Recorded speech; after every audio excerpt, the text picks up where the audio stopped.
l'épisode 14.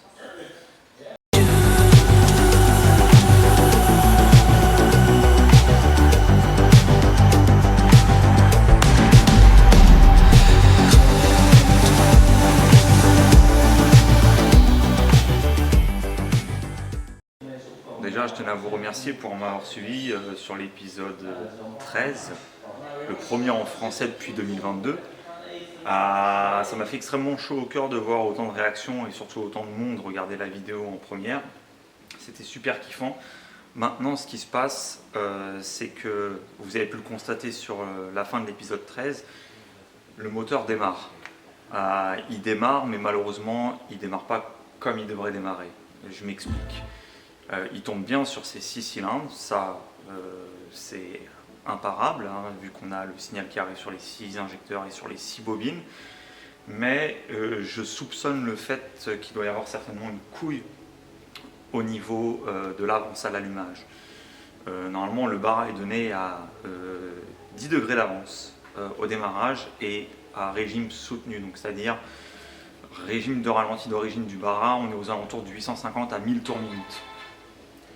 Suite à ça, donc il faut que je règle ça avec une lampe stroboscopique et que je voie en datalog en temps réel sur mon ordinateur les valeurs nominales d'avance à l'allumage au ralenti. Une fois que ça c'est fait, il va falloir regarder deux choses.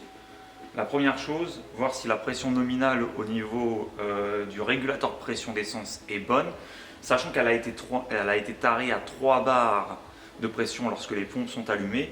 Normalement, quand on allume le moteur, on est sous dépression vu qu'on n'appuie pas sur la pédale, donc du coup on est censé avoir 3 bars. Si on a moins, c'est la merde. Si on a plus, c'est aussi la merde. Bon, c'est pas super méga grave, mais ça peut être aussi un soupçon dû au fait que peut-être qu'il y a plus de 3 bars sur le régulateur de pression d'essence, et donc du coup je vais devoir vérifier ça aussi.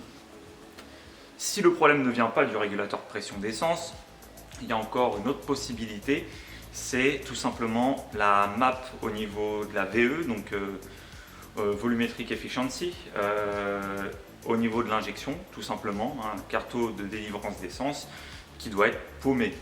Donc là, je vais devoir jouer un peu avec tab up et page up et page down pour pouvoir justement balancer en fait le pourcentage d'injection au niveau du duty cycle et pour voir après si le ralenti se stabilise.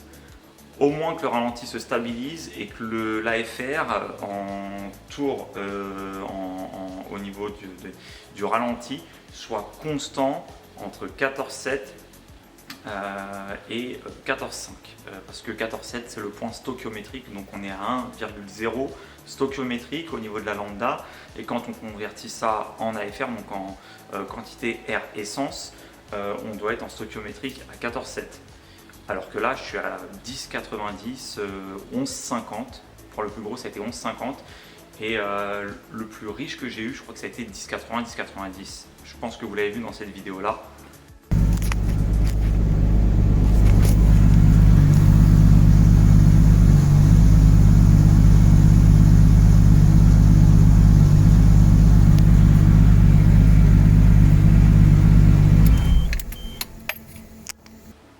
Et donc du coup, va falloir faire quelque chose.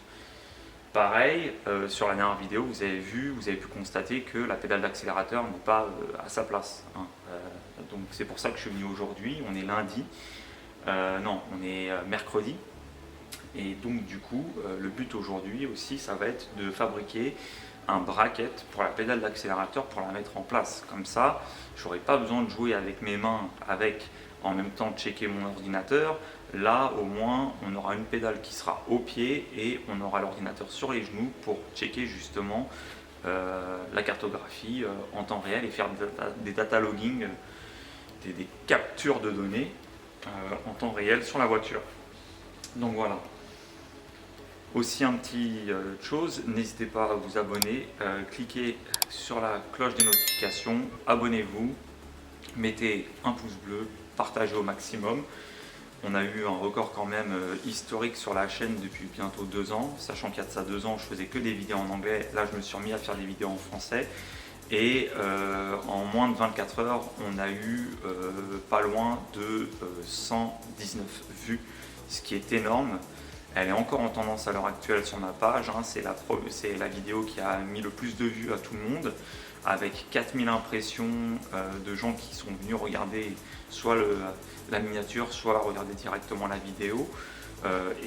Du coup, ça me rend super heureux, quoi. Donc voilà, là aujourd'hui ça va être peaufinement du réglage et puis mise en place de la pédale d'accélérateur, et on verra après, on avisera après pour un passage sur banc ou une cartographie directement sur route ouverte. Donc voilà.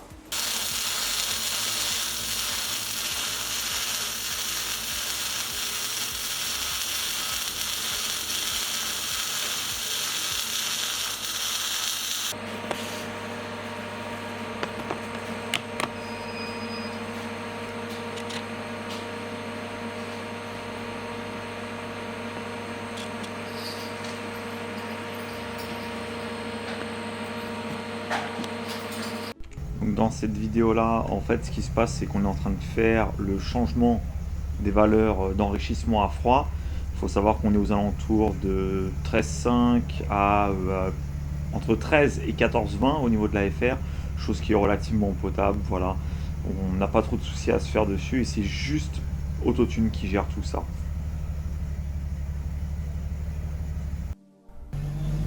Une fois que ça c'est fait, maintenant on va lancer Autotune pour pouvoir changer en fait les valeurs d'injection. Donc vous pouvez le constater, Autotune est en train de faire l'analyse. Là je clique légèrement et on peut voir les écarts qu'il y a en fait entre la tabulation d'origine et ce qui a été changé grâce à Autotune. Alors il faut savoir qu'il faut vraiment lancer Autotune uniquement quand la voiture est en température et quand la FR est bon. Là vous pouvez voir, on est en train, Autotune il corrige automatiquement 14,20 jusqu'à 14,90 et à chaque palier, à chaque fois que les degrés montent, en fait c'est comme ça que ça se passe, donc c'est parfait. Donc on a eu le temps de faire cette magnifique plaque et on a eu le temps de l'installer en fait dans la voiture. Donc on a fait passer le câblage, vous pouvez voir les câbles rouges qui vont dessus, c'est les câbles tout simplement du Pictels, et ensuite ça repasse directement entre la colonne de direction au-dessus, c'est relié et ça part directement sur le calculateur. Alors il faut savoir un truc, c'est que le calculateur maintenant se trouve ici.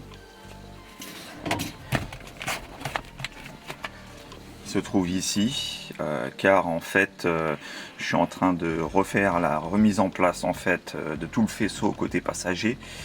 J'en ai profité pour également installer le siège passager et là vous pouvez le voir, il y a encore quelques câbles ici qui se battent un peu en duel, mais ça on va en reparler après. Donc voilà, donc tout est quasiment terminé, tout va être fonctionnel et on attend juste de voir ce qui va se passer en fait par la suite. One eternity later. Voilà la maison. Pour vous décrire un peu la situation, on a reçu une lettre en fait du propriétaire des lieux qui nous a invités gentiment à laisser en fait le box à partir du 1er décembre. Donc on s'est retrouvé sans alternative pendant un moment. On a dû tout bouger, ça n'a pas été évident, hein, ça prend du temps de bouger parce que bon, il y a le pont, il y a tout l'appareillage et donc du coup on a bougé. Mais je vais vous montrer ça de suite. Donc en fait ce qui s'est passé c'est que de retour chez moi. Alors ça a été fait à l'arrache, hein, vous en faites pas, on a couru quand même après le temps et il a fallu trouver quand même une solution qui a été alternative. Celle de pour l'instant ranger toutes mes affaires que je me suis amusé à utiliser sur la Skyline directement dans ma petite maison. Donc j'ai pas mal de tri à faire. Il y a des affaires comme vous pouvez le voir ici sous la table qui me servent absolument à rien. J'ai une cloche de baraque qui va peut-être finir comme un lavabo. On a trouvé une solution alternative, comme je vous l'ai dit, on a trouvé un local qui fait à peu près 125 ou 130 mètres carrés, pas très loin de chez moi d'ailleurs, et merci à Ivo pour ça parce que c'est grâce à lui qu'on a pu le trouver, c'est lui qui a fait des démarches, hein, et quand il m'a annoncé le prix, j'étais vraiment le cul par terre, je m'en suis pas je m'en suis pas relevé en fait. Donc du coup, pour l'instant, bah, tout ce qui est ici reste là pour l'instant. Hein. C'est pas, voilà, c'est pas Jojo, mais bon.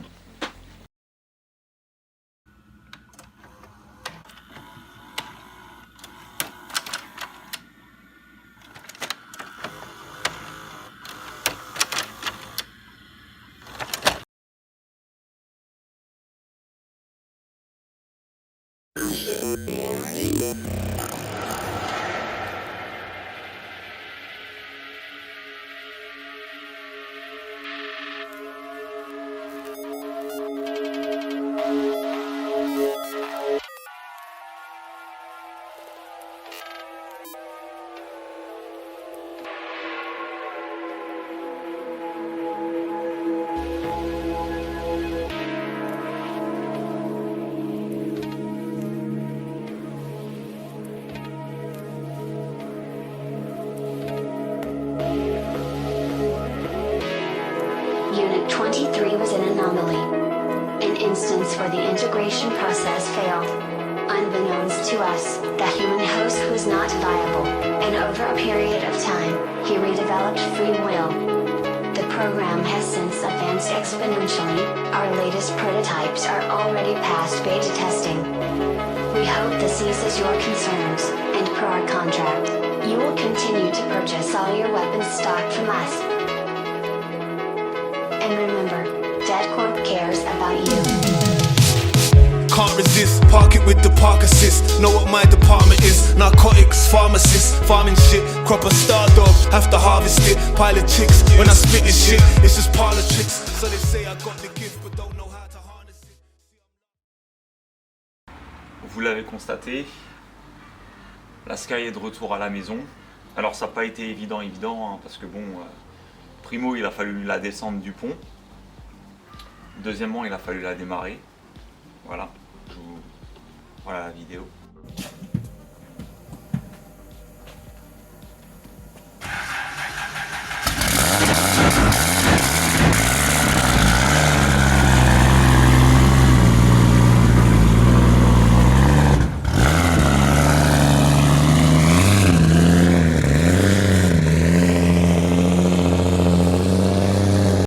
Alors certes, elle fait un bruit remarquable. En même temps, on est en 3 pouces et demi à l'arrière et on est en 4 pouces au niveau de la descente du turbo. Donc il n'y a pas de catalyseur, il n'y a pas d'intermédiaire et il n'y a surtout pas d'échappement arrière. C'est un full tube qui va tout le long, juste derrière, en position standard de la Skyline. Donc c'est-à-dire on a gardé l'aspect d'origine au niveau de l'échappement sur le côté arrière passager et ça fait un beau bruit quand même. Alors faut savoir que Exit, dans la vidéo que vous avez vue, hein, la voiture n'est pas mappée à 2000%, hein. Elle est juste mappée pour tenir le ralenti, mais il y a une chose qui est pas trop mal, c'est que il a fallu la mettre sur le plateau par ses propres moyens. Exit le fait que mon ami Mitch, qui a généreusement prêté son plateau pour qu'on puisse mettre la voiture dessus, avait oublié le treuil. Donc il a fallu la passer.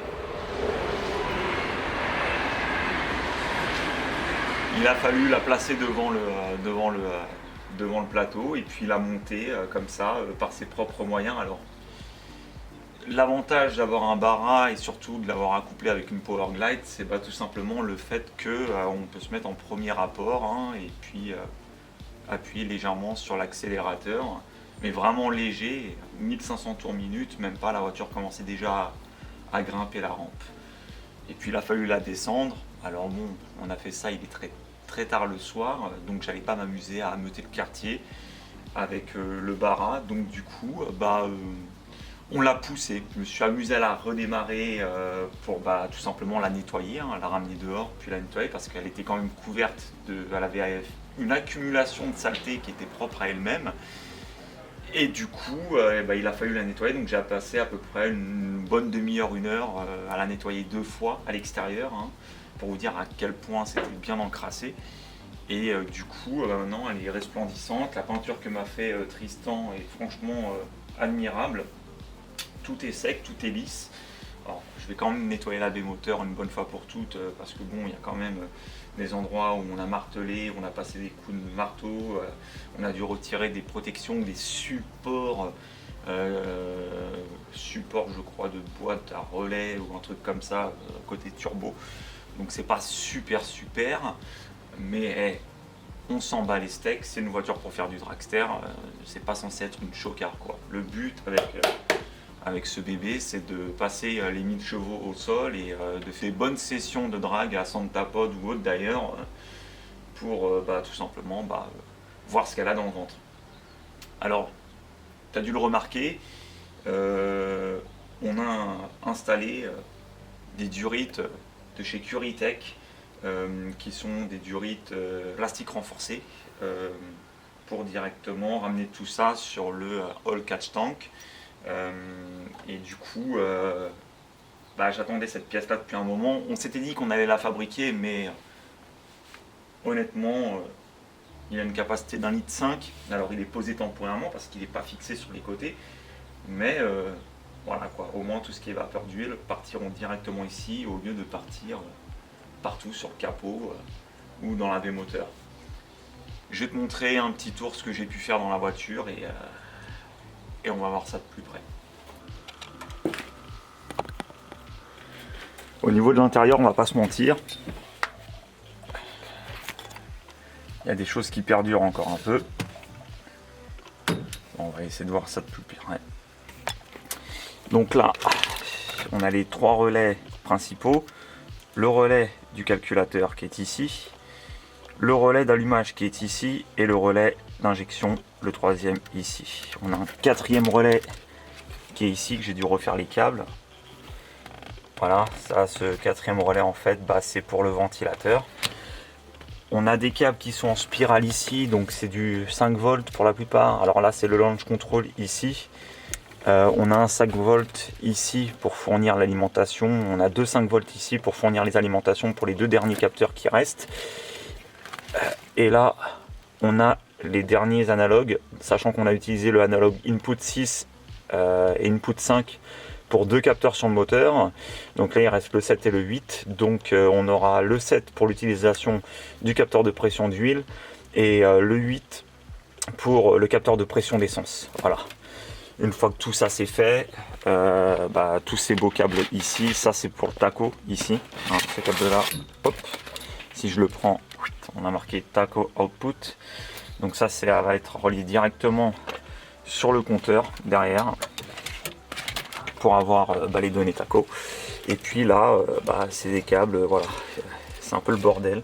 Je vais devoir les écourter, les mettre en phase parce que ces 2 câbles là vont à la masse ici, ainsi que les 2 câbles noirs ici qui vont aussi à la masse moteur, à la masse châssis. Donc je vais devoir trouver un endroit pour pouvoir les refaire bien distinctement, refaire tout ça. Le calculateur a été désinstallé, hein, il est posé ici avec le module Bluetooth. Donc on va devoir tout réinstaller. Il faut que je trouve une couillonnade pour réinstaller le système de descente et de montée des vitres. Donc voilà, là pareil ici, ça c'est l'interrupteur pour descendre et puis pour monter la vitre. Je vais devoir installer quelque part ici, faire passer le câble ailleurs et puis le mettre en place. Je sais pas comment je vais faire, comment je vais me démerder, mais bon, il faut que je trouve une solution. Et puis il restera plus que les panneaux de porte. Donc les panneaux de porte qui vont être faits, je pense, en aluminium. Et on va recouvrir en fait de la même fabrique qu'on a utilisé derrière quoi. Ouais, voilà. Derrière on a la fabrique, donc on va utiliser la même fabrique et puis on va installer ça dessus. On va remettre aussi le speaker, comme ça on a un peu de musique, hein. À l'arrière ils sont déjà connectés, donc à l'avant aussi, donc comme ça on va pouvoir, même si ça va être chaotique, et je t'avoue que ça risque d'être chaotique, parce que la voiture dégage un bruit mais monstrueux. Donc cette vidéo s'achève, vous avez pu voir l'avancée des travaux sur la Skyline. Ça fait du bien de temps en temps de faire des vidéos, on fait pas grand chose, juste je vous montre à peu près les progrès qu'il y a eu sur la bagnole. Pour moi c'est énormément de travail, on a passé énormément de temps sur cette bagnole et on refuse catégoriquement de faire autre chose. Donc du coup la prochaine fois que tu verras la voiture, elle roulera et on va commencer à faire du street tuning au Mexique. Ça t'as ma parole. Allez, à plus tard.